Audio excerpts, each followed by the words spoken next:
ഒരു കാര്യം ചെയ്യണം എന്ന് തീരുമാനിച്ചിട്ട് അത് ആ സമയമാകുമ്പോൾ വൈകിപ്പിക്കുന്ന ഒരു വ്യക്തിയാണോ നിങ്ങൾ?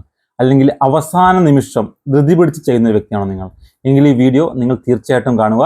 ഈ 5 സെക്കൻഡ് റൂൾ നിങ്ങളുടെ ഈ ഒരു മോശമായിട്ടുള്ള ശീലം എന്നേക്കുമായിട്ട് മാറ്റാൻ വേണ്ടിയിട്ട് നിങ്ങളെ സഹായിക്കും. ആദ്യം തന്നെ ഇത് എന്തുകൊണ്ടാണ് സംഭവിക്കുന്നത് നമുക്ക് നോക്കാം. നമ്മൾ തീരുമാനങ്ങൾ എടുക്കുന്നത് നമ്മുടെ കോൺഷ്യസ് മൈൻഡ് ഉപയോഗിച്ചിട്ടാണ്, അതായത് നമ്മുടെ ലോജിക് ബ്രെയിൻ ഉപയോഗിച്ചിട്ടാണ്. എന്നാൽ നമ്മളെടുത്ത തീരുമാനങ്ങൾ നടപ്പിലാക്കുന്നത് നമ്മുടെ സബ് കോൺഷ്യസ് മൈൻഡാണ്, അതായത് നമ്മുടെ ഇമോഷണൽ ബ്രെയിനാണ്. ഈ ഇമോഷണൽ ബ്രെയിനിൻ്റെ പ്രധാനപ്പെട്ട ഫംഗ്ഷൻ എന്ന് പറയുന്നത് നമ്മളെ പ്രൊട്ടക്റ്റ് ചെയ്യുക അല്ലെങ്കിൽ നമുക്ക് കംഫർട്ട്നെസ് തരിക എന്നുള്ളതാണ്.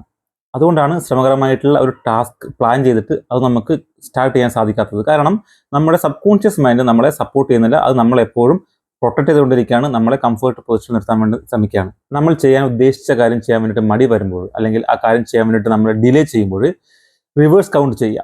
5 4 3 2 1 ആൻഡ് ഗോ എന്ന് പറഞ്ഞിട്ട് ഡയറക്റ്റ്ലി നമ്മൾ ആ ഒരു ആക്ഷൻ സ്റ്റാർട്ട് ചെയ്യണം. ഇങ്ങനെ ചെയ്യുമ്പോൾ നമ്മൾ നമ്മുടെ കോൺഷ്യസ് മൈൻഡിനെ അല്ലെങ്കിൽ ലോജിക്കൽ ബ്രെയിനിനെ ആക്ടിവേറ്റ് ചെയ്യുകയാണ്. ഉദാഹരണം നോക്കുകയാണെങ്കിൽ നമ്മൾ രാവിലെ എഴുന്നേൽക്കാൻ വേണ്ടിയിട്ട് അലാറം അടിക്കുമ്പോൾ അത് സ്റ്റോപ്പ് ചെയ്തിട്ട് 5 4 3 2 1 ആൻഡ് ഗോ ഈ രീതിയിൽ കൗണ്ട് ചെയ്തിട്ട് നമ്മൾ പെട്ടെന്ന് തന്നെ ആക്ഷൻ എടുത്തു കഴിഞ്ഞാൽ നമ്മൾ ഡയറക്റ്റ്ലി ആ ഒരു സബ് കോൺഷ്യസ് മൈൻഡിൻ്റെ ഇൻഫ്ലുവൻസിനെ അല്ലെങ്കിൽ നമ്മുടെ ഇമോഷണൽ ബ്രെയിനിൻ്റെ ഇൻഫ്ലുവൻസിനെ നമ്മൾ ബ്ലോക്ക് ചെയ്യാണ്. നമ്മുടെ ഫുൾ ആക്ഷൻ നമ്മുടെ ലോജിക്കൽ ബ്രെയിനിന് കൊടുക്കുകയാണ്. നമ്മുടെ മടി മാറ്റാൻ വേണ്ടിയിട്ട് വളരെ സിമ്പിളായിട്ടും വളരെ ഈസി ആയിട്ടും ചെയ്യാൻ പറ്റുന്ന ഒരു സ്ട്രാറ്റജിയാണ് ഈ 5 സെക്കൻഡ് റൂൾ. നിങ്ങളുടെ ലൈഫിൽ ഇത് അപ്ലൈ ചെയ്യുക. ഇതിൻ്റെ റിസൾട്ട് നിങ്ങൾ എന്ത് തന്നെ ആയാലും അത് ഈ കമൻറ്റ് ബോക്സിൽ അറിയിക്കുക. താങ്ക്